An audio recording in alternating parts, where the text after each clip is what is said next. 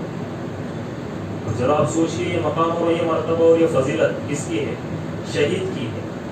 فرمایا وَلَا تَحْسَبَنَّ الَّذِينَ قُتِلُوا فِي سَبِيلِ اللَّهِ أَمْوَاتًا بَلْ أَحْيَاءٌ عِندَ رَبِّهِمْ يُرْزَقُونَ، کہ اور تم جو اللہ کی راہ کے اندر قتل کر دیے گئے، شہید کر دیے گئے، ان کو تم مردہ یا ان کو مرا ہوا نہ کہو، بلکہ وہ بل احیاء، بلکہ وہ زندہ ہے، عند ربہم، اپنے رب کے پاس، اپنے رب کے پاس وہ زندہ ہے، اور یرزقون، وہ روزی دیے جاتے ہیں، اللہ رب العالمین ان کو رزق دیتا ہے۔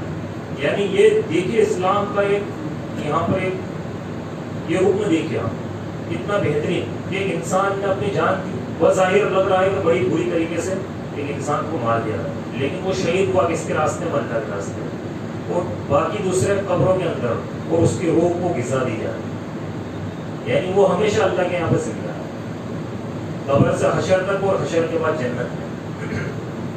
تو یہ کوئی چھوٹا کام نہیں ہے، اس کا اتنا بڑا اجر ہے، تو شہید ہو جانا بھی بہت بڑی ہمت والا کام ہے۔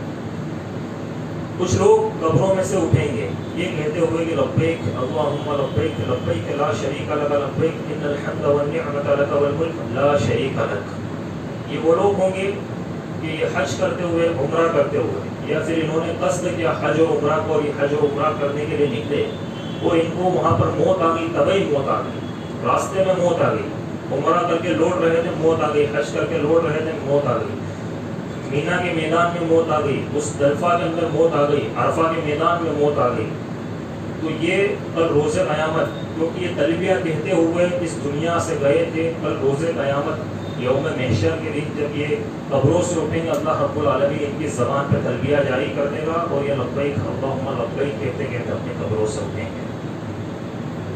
عرفہ کے میدان میں صحابی کو اونٹ نے نیچے گرا دیا، اور نیچے گرا کر اس کو روند دیا، ان صحابی کو اونٹ نے روند دیا۔ جب روندا، اللہ کے نبی صلی اللہ علیہ وسلم نے فرمایا کہ انہیں احرام میں کفن دے دو، انہیں احرام میں کفن دے دو، اور ان کے سر کو مت ڈھکو، اور انہیں کوئی خوشبو مت لگاؤ، فَإِنَّهُ يُبْعَثُ يَوْمَ الْقِيَامَةِ مُلَبِّيًا، اس لیے کہ یہ شخص کل لبیک اللہم لبیک کہتے ہوئے کل روز قیامت اپنی قبر سے اٹھیں گے۔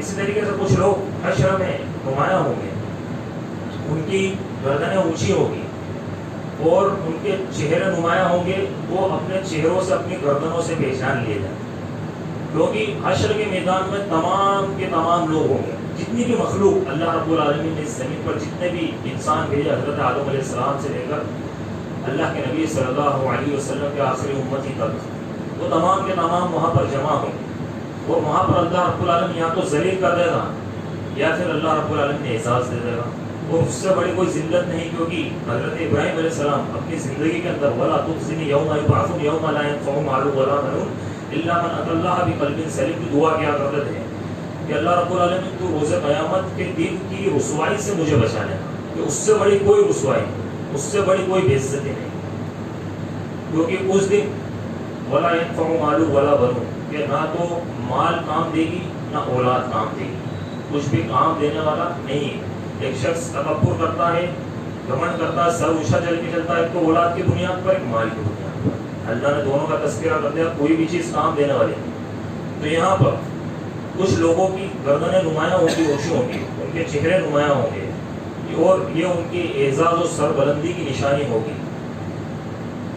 اللہ کے نبی صلی اللہ علیہ وسلم نے فرمایا کہ یہ وہ لوگ ہیں کہ جو 5 وقت اذان دینے والے ہیں، یہ مؤذن ہیں جو 5 وقت اذان دیتے تھے، ان کا اعجاز یہ ہوگا المؤذنون اطول الناس عناقا یوم القیامت، اللہ کے نبی نے فرمایا کہ مؤذن جو ہے ان کی گردنیں لوگوں میں کل روز محشر میں سب سے زیادہ اونچی ہوگی، سب سے نمایاں ہوگا۔ لیکن کوئی اگر اذان دینے کو، کوئی مؤذن اگر اس کو ذریعہ معاش بنا لے اور صرف اس کو انکم کا سورس سمجھ لے، کیونکہ انڈیا کے اندر، ہندوستان کے اندر اور اپنے آس پاس کے اطراف کے علاقوں میں بھلے تنخواہ کم ہو، لیکن بیرونی ملک میں سعودی، قطر، جدہ اور بھی ایسے بہت سارے جو ہے بیرونی جو ملک ہے تو وہاں پر اگر آپ جائیں گے تو وہاں پر مؤذن کی بھی ایک تنخواہ ہوتی ہے اور اچھی خاصی تنخواہ ان کو دی جاتی ہے.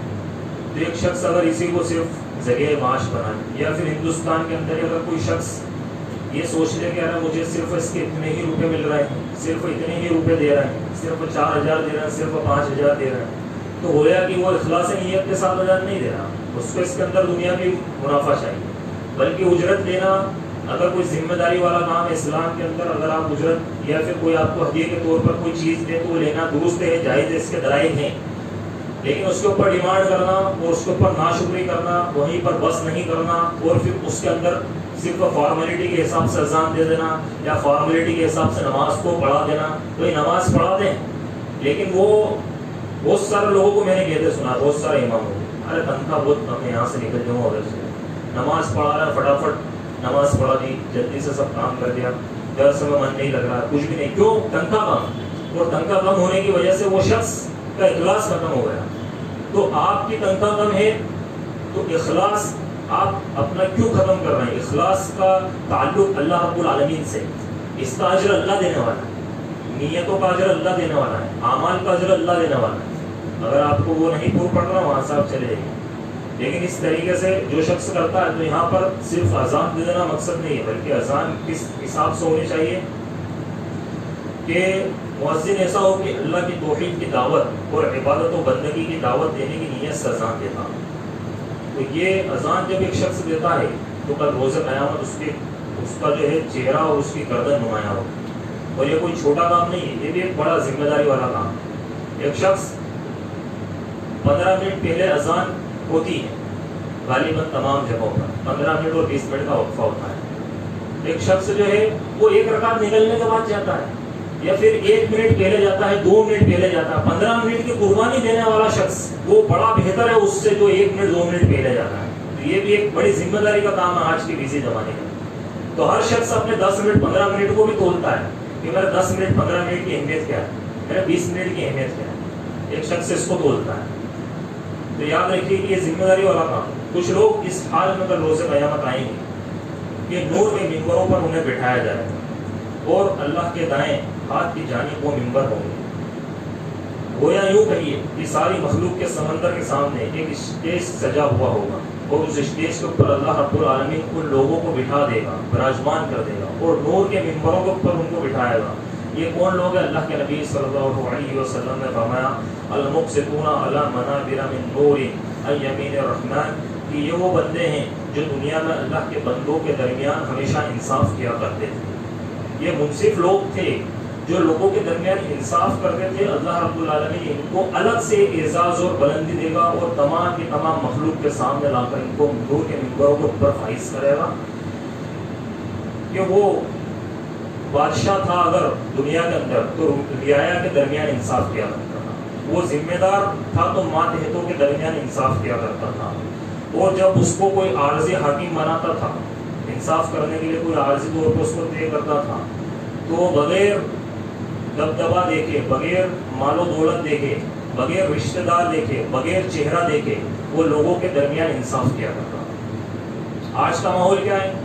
کوئی اگر ہماری برادری کا ہے یا کوئی میرا دوست ہے یا کوئی میرا بھائی ہے یا کوئی میرا رشتہ دار ہے, اگر اس کا کوئی معاملہ ہے اور کسی سامنے والے نے آپ پر بھروسہ کر کے آپ کو حاکم مقرر کیا, اب آپ نے چہرہ دیکھا کہ یہ میرا دوست ہے, یہ میرا بھائی ہے, یہ میرا رشتہ دار ہے, یہ میرا عزیز ہے, اور اس کے حق میں فیصلہ دے دیا, یہ اس کے لیے ظلم ہے کہ جو آپ پر, جس نے آپ پر اعتماد کیا اور اللہ رب العالمین نے آپ کو اتنی عظیم چیز عطا کی تھی کہ جس کی وجہ سے نور کے ممبروں پر فائز ہو سکتے تھے, وہاں پر ناانصافی کر دی.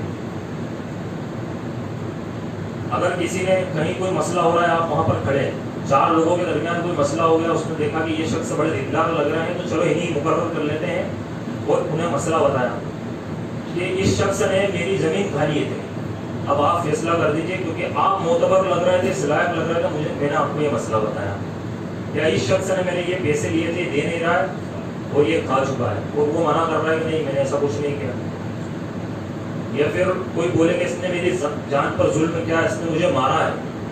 اب آپ وہاں پر کھڑے ہیں, اس نے آپ کے اوپر اعتماد کیا, آپ کے اوپر بھروسہ کیا, آپ پر جو ہے اس نے آپ کو ایک حاکم کے حساب سے مقرر کیا, اور وہاں پر آپ نے کیا دیکھا کہ یہ تو اپنے پہچان کا شخص ہے, یہ بڑی عام بات ہے, یہ تو اپنے پہچان کا شخص ہے. اور وہ شخص جو 4 لوگوں کے بیچ میں کھڑا تھا, جس نے آپ کو معتبر سمجھ کے آپ کو وہاں پر قائم کیا اور کہا کہ فیصلہ کر دیجیے, آپ نے کیا کیا, اس کے حق میں فیصلہ کر دیا. جس نے ظلم کیا تھا, ایک تو اس نے ظلم کیا, ایک آپ نے ظلم کیا. اور جو ناانصافی کرتے اللہ رب العالمین نے ان کے لیے سخت عذاب تیار کر کے رکھا ہے.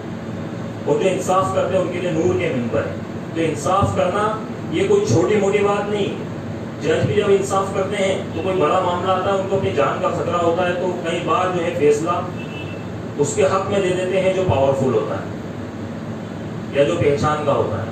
تو ایسے معاملات ہماری زندگی میں آتے ہیں. تو ان معاملات جب ہماری زندگی میں آئے تو اللہ کا شکر جانیے. اور چاہے ہمارا سگا بھائی پاس میں کھڑا ہو, چاہے ہمارا رشتہ دار کھڑا ہو, کوئی بھی کھڑا ہو, اور سامنے والا چاہے انجان ہو, چاہے اس کو ہم نہیں جانتے, اگر اس نے اس کے اوپر ظلم کیا تو وہیں پر فیصلہ کیجیے کہ تو غلط اور یہ صحیح ہے, کہ تو نے اس کے اوپر ظلم کیا اور تیری یہ سزا ہے, یا تو نے اس کی زمین ہڑپی ہے تو اس کو دے دے. بلکہ نہیں, اگر میں وکیل ہوں, میرا بھائی آیا میرے پاس کیس لے گئے اور اس نے بولا کہ یار یہ زمین تھوڑی تھی تو اسی کی, لیکن اپنے کو کیسے نہ کیسے کر کے اپنے انڈر میں کر دی, تو وہ لگ گیا اسی کے اندر کہ ہاں یہ کرنی ہے اپنے کو اپنے انڈر میں. اور وہ شخص پھر اس کے لیے کیس لڑ رہا ہے, وہ دونوں جھوٹ کی طرف سے لڑ رہا ہے, اس کے اوپر ظلم کیے جا رہے ہیں. تو یاد رکھیے اس کا عذاب بہت بڑا ہے, اور یہ ایک الگ بڑا وسیع موضوع ہے کہ ناانصافی کرنا. اللہ رب العالمین ناانصافوں کو پسند نہیں کرتا. جو شخص ناانصافی کرتا اللہ اس کو پسند ہی نہیں کرتا. اللہ نے قرآن میں کہا کہ میں جو منصف نہیں ہوتے ان کو میں پسند نہیں کرتا. تو اسی طریقے سے یہاں پر اثر و رسوخ رکھنے کے بعد بھی ایک شخص جو ہے وہ انصاف کرے اس کے حق میں جو حقدار ہو. اسی طریقے سے کچھ لوگ ہیں جنہیں بلایا جائے گا, قبروں میں سے اٹھایا جائے گا, اور اللہ تعالیٰ انہیں کہے گا کہ یہ میرے بندو, یہ میری پیدا کردہ روحیں ہیں, ان میں سے جو چاہے لے لو. یہ میری پیدا کردہ حوریں ہیں, یہ میری پیدا کردہ روحیں ہیں, ان میں سے جو چاہے لے لو. اور اس وقت تمام کی تمام مخلوق وہاں پر جمع. اللہ رب العالمین آپ کو اختیار دے رہا ہے. یہ وہاں پر آپ کی ایک صفت ہوگی کہ اللہ نے آپ کو اختیار دیا کہ ان میں سے جو چاہے لے لو. یہ کون لوگ؟ یہ وہ لوگ ہیں اللہ کے نبی صلی اللہ علیہ وسلم نے فرمایا کہ یہ غصے پر قابو کرنے والے لوگ ہیں, کہ جو غصہ قابو کر لیا کرتے تھے, کہ ان کے اندر یہ پاور تھی, یہ طاقت تھی کہ یہ بدلہ لے سکتے ہیں. یہ 10 لوگ تھے, وہ 5 تھے, انہوں نے ان کو کچھ کہا الٹا سیدھا کہا, یہ ان کو مار سکتے تھے, یہ ان کے اوپر ظلم کر سکتے تھے, یہ ان کو برا بھلا کہہ سکتے تھے, لیکن انہوں نے معاف کر دیا کہ جاؤ اللہ کے لیے ہم نے تمہیں معاف کر دیا, کہ تم 4 ہو, تم نے ہمارے ساتھ بدسلوکی کی ہے, ہم 10 لوگ ہیں, ہم چاہے تو مار سکتے ہیں, لیکن اس کے باوجود انہوں نے اللہ کے لیے معاف کر دیا. میاں بیوی میں جھگڑا ہو گیا گھر کے اندر. اب شوہر کو لگا کہ اس نے مجھ سے نافرمانی کی, وہ چاہے تو اس کو ڈانٹ ڈپٹ کر سکتا ہے, چلا سکتا ہے, بول سکتا ہے, لیکن وہاں پر اس نے کیا کر لیا, غصے کو قابو کر لیا, اور اپنی زبان سے کوئی بھی ایسے الفاظ نہیں نکالے, برے الفاظ نہیں نکالے. تو یہ غصے پر قابو کرنا ہے کہ وہاں پر زور انسان چلا سکتا ہے, گھر کے اندر انسان زور چلاتا ہے, تو وہاں پر اس نے غصے پر قابو کر لیا. ایسے لوگوں کو اللہ کر لائے گا اور کہے گا کہ یہ ہوئے کھڑی ہیں, ان میں سے جو چاہے لے لو. ایک انسان کو اللہ رب العالمین نے اختیار کیا. اسی طریقے سے کچھ لوگ اپنی قبروں سے اٹھیں گے, اور وہ اس طریقے سے اٹھیں گے کہ وہ پاگل ہوں گے, وہ پاگل ہو گئے ہوں گے, مجنون ہو گئے ہوں گے, ان کی حالت خراب ہوگی, وہ اس طریقے سے اٹھیں گے اور دیوانوں جیسی حرکتیں کر رہے ہوں گے. یہ کون لوگ ہیں؟ یہ سود خور ہیں جو دنیا کے اندر سود کھایا کرتے ہیں. آج ایک انسان سود کھانے کے لیے گلیاں نکالتا ہے, سوال پوچھتا ہے کہ کھا سکتے ہیں, کچھ ایسا کر سکتے ہیں, دھندا نہیں چل رہا, یہ پیسہ پڑا, یہ دے دوں کیا, کیونکہ میں نے پچھلی بار بھی پیمنٹ لگایا تھا, وہ ڈوب گیا آدھا, اب اس کا پیمنٹ کا میں سمجھ رہا ہوں کہ فائدہ ہو سکتا ہے تھوڑا, تو دے دوں. اس طریقے کا مسئلہ. جبکہ وہ تیار ہو جائے کس سے جنگ کے لیے, اللہ اور اس کے رسول صلی اللہ علیہ وسلم سے جنگ کرے. اللہ سے جنگ میں وہ جیت سکتا ہو نہیں. جنگ تو دور کی بات ہے, صرف دعوے کرنے والوں کو اللہ نے ختم کر دیا, بڑی بڑی قوموں کو اللہ رب العالمین نے برباد کر دیا. تو یہاں پر سود, انسٹالمنٹ میں گاڑی اٹھا, یہ اٹھا لو, فلاں کر لو, ساری چیزیں چل رہی ہیں, اور اس کے اندر گلیاں نکالی ہیں, یہ شو نہیں ہونا ہے, فلاں نہیں کرنا ہے, یہ نہیں کرنا ہے, آج شخص سے کیا کیا نہیں کرنا ہے.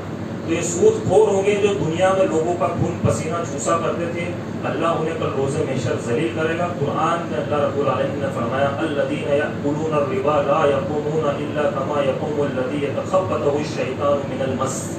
کہ جو لوگ دنیا کے اندر سود کھایا کرتے تھے وہ قبروں سے ایسے ہی اٹھیں گے جیسے وہ شخص اٹھتا ہے جس پر جن سوار ہو جاتا ہے. جس شخص پر جن سوار ہو جاتا ہے اس کی نیند کیسے بولتی ہے اس کو دیکھیں آپ, وہ کس طریقے سے اٹھتا ہے, اس طریقے سے اللہ رب العالمین کل انہیں قبروں سے اٹھائے گا. وہ پاگل ہوں گے, دیوانے ہوں گے, مجنون ہوں گے, وہ ایسی حرکتیں کرتے ہوئے قبروں سے قیامت اٹھیں گے. تو یہ سود کھانے والوں کا انجام ہے. ذالک بأنهم قالوا انما البيع مثل الربا وحل الله البيع وحرم الربا.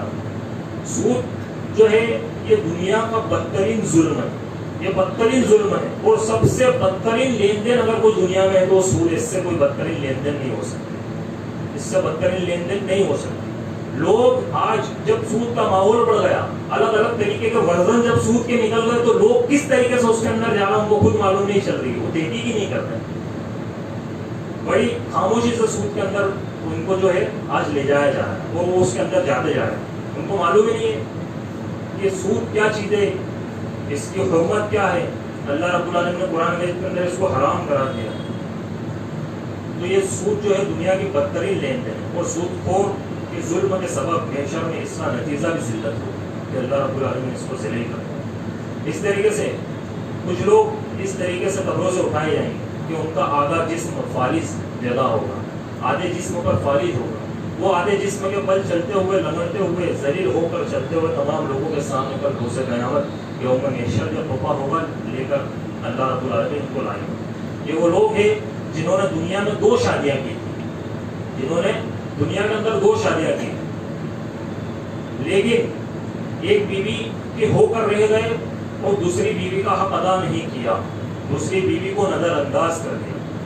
3 بیویاں کی, اس میں سے 1 کو 2 کو نظر انداز کر دیا. 4 کی, 2 کو 3 کو 1 کو نظر انداز کر دیا, اور کسی 1 کے 2 کے ہو کر رہ گئے. کل روز قیامت اس حالت میں اللہ رب العالمین کو لے گا. شریعت کے اندر 4 شادیاں کر سکتے ہیں, جائز ہے, لیکن اس کی شرط کیا ہے؟ قرآن مجید کے اندر اللہ رب العالمین نے اس کو کوڈ کر دیا ہے کہ اس کی شرط یہ ہے کہ تم ان تمام کے درمیان انصاف کرو, نہیں تو بہتر یہ ہے کہ 1 پر ٹکے رہو, 1 پہ ہی رہو. اگر نہیں کر سکتے ہو, اس بات کا ڈر ہے کہ نہیں کر سکتے تو 1 پر ٹکے رہو.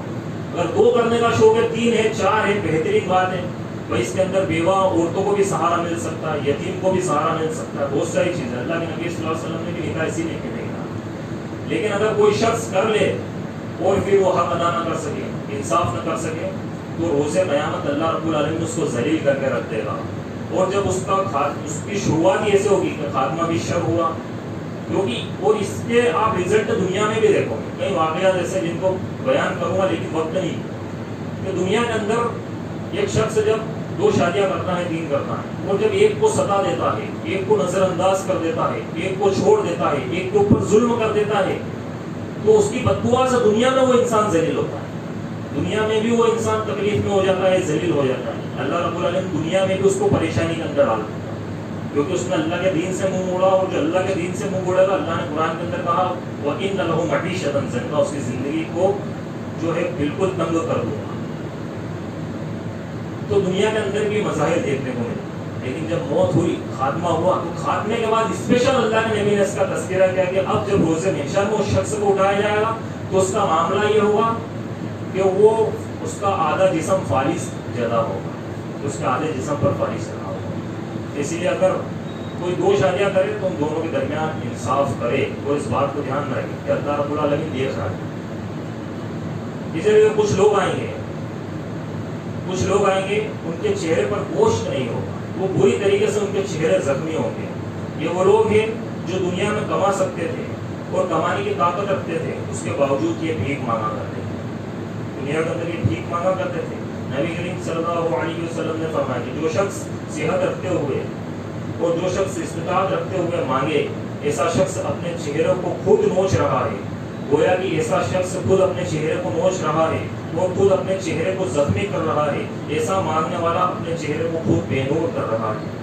المسألۃ قد یقض بها الرجل وجهه.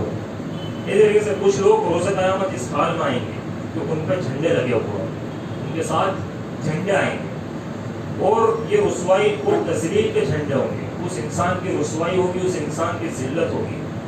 اور یہ ان جھنڈوں سے پہچان لیے جائیں گے. یہ کون لوگ ہیں؟ یہ دنیا میں اپنے پاس عہدہ اور منصب رکھتے تھے اور دنیا میں ان کے تقاضوں کو پورا نہیں کیا کرتے تھے. ان کے پاس عہدہ ہوتا تھا, ان کے پاس منصب ہوتا تھا, لیکن اس کے تقاضوں کو پورا نہیں کیا کرتے تھے. کہ اگر ملک کا ذمہ دار ہے, اگر اسٹیٹ کا ذمہ دار ہے, اگر سوسائٹی کا ذمہ دار ہے, اگر مسجد کا ذمہ دار ہے, مدرسے کا ذمہ دار ہے, یا پھر جماعت کا ذمہ دار ہے, اگر وہ اپنے عہدے اور منصب کے تقاضوں میں خیانت کرتے ہیں, اللہ رب العالمین ان کو ایسے جھنڈوں کے ساتھ کل روز قیامت لے کر آئے گا کہ لوگ ان کو پہچان لیں گے, پہچان لیے جائیں گے, اور یہ ان کی تذلیل اور رسوائی کا سبب بنے گا.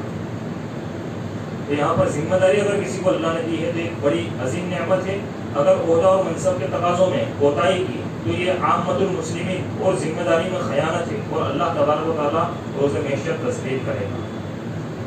کچھ لوگ روز قیامت کچھ ساز و سامان کے ساتھ آئیں گے, ان کے چہرے پر ذلت چھائی ہوئی ہوگی. یہ کون لوگ ہوں گے؟ یہ وہ لوگ ہوں گے جو مال غنیمت میں سے چوری کیا کرتے, مال غنیمت میں سے مال نکال لیا کرتے, بغیر امام کی اجازت کے, بغیر امیر کی اجازت کے مال نکال لیا کرتے تھے. یہ وہ لوگ ہوں گے اللہ تعالیٰ اسی چیز کے ساتھ کل روز قیامت قبر میں سے اٹھائے گا جو اس نے چرائی, جو اس نے مال غنیمت میں سے چرائی, اسی چیز کے ساتھ اللہ اس کو اٹھائے گا. فرمایا وما كان لنبي ان يغل ومن يغل في بما غل يوم القيامة, کہ نبی کریم صلی اللہ علیہ وسلم کبھی خیانت نہیں کر سکتے, اور جو شخص بھی دنیا میں خیانت کرے, چوری کرے, مال غنیمت میں سے لے لے, روز قیامت وہ اپنے چوری کیے ہوئے مال کے ساتھ لایا جائے گا, اور حشر میں یہ اسی کا تعارف ہوگا. اس طرح سے چند باتیں رکھ کے اپنی بات کو ختم کروں گا. کچھ لوگ میدان محشر میں یوں لائے جائیں گے کہ وہ اندھے ہوں گے, وہ نابینا ہوں گے, ان کی آنکھیں نہیں ہوگی. وہ کہیں گے اللہ رب العالمین سے کہ ہم تو دنیا میں دیکھنے والے تھے, ہم تو دیکھا کرتے تھے, آج بصارت کیوں چھین لی؟ تو اللہ رب العالمین ان سے کہے گا, سورہ طٰہٰ کے اندر اللہ نے ان کی بات چیت کو ذکر کیا کہ وَمَنْ أَعْرَضَ عَنْ ذِكْرِ رَبِّهِ فَإِنَّ لَهُ مَعِيشَةً ضَنكًا وَنَحْشُرُهُ يَوْمَ الْقِيَامَةِ أَعْمَى قَالَ رَبِّ لِمَا حَشَرْتَنِي أَعْمَى وَقَدْ كُنْتُ بَصِيرًا قَالَ كَذَلِكَ أَتَتْكَ آيَاتُنَا فَنَسِيتَهَا وَكَذَلِكَ الْيَوْمَ تُنسَىٰ. کہ وہ اللہ رب العالمین نے فرمایا کہ وَمَنْ أَعْرَضَ عَنْ ذِكْرِ رَبِّهِ, کہ جو میرے ذکر سے دنیا کے اندر غفلت میں رہے گا, میرے قرآن سے دنیا کے اندر منہ موڑے گا, میرے حکم سے دنیا کے اندر منہ موڑے گا, جو میری شریعت کو دنیا کے اندر چھوڑے گا, جو اللہ کے نبی صلی اللہ علیہ وسلم کی سنتوں کو, اتباع سنت کو دنیا کے اندر چھوڑے گا, یہ تمام اس کے مطلب ہے. فَإِنَّ لَهُ مَعِيشَةً ضَنكًا, تو میں اس کی زندگی کو تنگ کر دوں گا, کیونکہ یہ میرے ہاتھ میں ہے. اللہ رب العالمین کے ہاتھ میں زندگی کو تنگ کرنا اور زندگی کو کشادہ کرنا. فَإِنَّ لَهُ مَعِيشَةً ضَنكًا وَنَحْشُرُهُ يَوْمَ الْقِيَامَةِ أَعْمَى, اور ہم کل روز قیامت اس شخص کا حساب اندھا کر کے اٹھائیں گے, یعنی اس کو اندھا کر دیں گے, اس کے بعد اس کا حساب لیں گے. پھر وہ کہے گا کہ قَالَ رَبِّ لِمَا حَشَرْتَنِي أَعْمَى, وہ کہے گا کہ اللہ رب العالمین تو نے میرا حشر, میرا حساب اندھا کر کے کیوں لے رہا ہے, تو کیوں میرا حساب اندھا کر کے لے رہا ہے. وَقَدْ كُنْتُ بَصِيرًا, جبکہ میں دنیا کے اندر دیکھا کرتا تھا. اللہ رب العالمین کہے گا قَالَ كَذَلِكَ أَتَتْكَ آيَاتُنَا فَنَسِيتَهَا وَكَذَلِكَ الْيَوْمَ تُنسَىٰ, کہ کل جب دنیا کے اندر تیرے پاس میری نشانیاں آئی, تیرے پاس میری آیتیں, تیرے پاس اللہ کے نبی صلی اللہ علیہ وسلم پیغام لے کر آئے, تو نے ان کو ٹھکرا دیا, تو نے ان کو پشے پشت ڈال دیا. جا آج تجھے بھلا دیا جاتا ہے, وہ کذالک الیوم تنسیٰ, کہ آج تجھے بھلا دیا جاتا ہے, تیری کوئی پرواہ نہیں, تیری کوئی فکر نہیں. جا اللہ رب العالمین اس کو اسی طریقے سے اندھا چھوڑے گا, اور پھر اس کا حساب جو ہے وہ بڑا برا ہوگا. جو شخص دنیا میں اعراض کرے گا تو اس کا یہ حشر ہوگا. یہی وجہ ہے کہ انبیاء کرام حسن خاتمہ کی دعا کیا کرتے تھے, اسی لیے کہ خاتمہ آنے والے تمام انجام کی دلیل ہے. حضرت یوسف علیہ السلام مصر کے تخت پر بیٹھے ہوئے ہیں, اور اللہ رب العالمین سے مصر کے تخت پر بیٹھ کر دعا کرتے ہیں کہ فاطر السماوات والارض انت ولی فی الدنیا والآخرۃ توفنی مسلما والحقنی بالصالحین. کیا دعا کر رہے ہیں کہ یہ زمین و آسمان کے پیدا کرنے والے, یہ زمین و آسمان کے مالک, تو زمین و آسمان میں میرا دوست ہے. انت ولی کی, کہ تو میرا دوست ہے زمین و آسمان میں, اسلام کی حالت میں مجھے موت دے, اور نیک لوگوں کے اندر والحقنی بالصالحین, نیک لوگوں کے اندر مجھے شامل کر. تو یہ حضرت یوسف علیہ السلام کی دعا ہے جو اللہ کے نبی صلی اللہ علیہ وسلم سے کی. رسول اکرم صلی اللہ علیہ وسلم بھی یہی دعا کیا کرتے تھے کہ ربی حب لی حکم والحقنی بالصالحین, کہ اے میرے رب مجھے وہ حکم عطا کر اور نیک لوگوں کے اندر مجھے شامل کر. بتائیے اللہ کے نبی صلی اللہ علیہ وسلم سے نیک کون ہو سکتا ہے؟ لیکن پھر بھی نیک لوگوں کے اندر شامل ہونے کی دعا مانگ رہے ہیں، کیونکہ صحبت ایک ایسی چیز ہے کہ انسان کے اندر اس کا اثر آ ہی جاتا ہے۔ تو اللہ کے نبی صلی اللہ علیہ وسلم کو اللہ تبارک و تعالیٰ نے دنیا کے سب سے بہترین ساتھی نصیب فرمایا۔ آخر میں اللہ رب العالمین سے دعا ہے کہ اللہ رب العالمین ہم کہنے اور سننے سے رحمت کرنے کی توفیق عطا فرمائے۔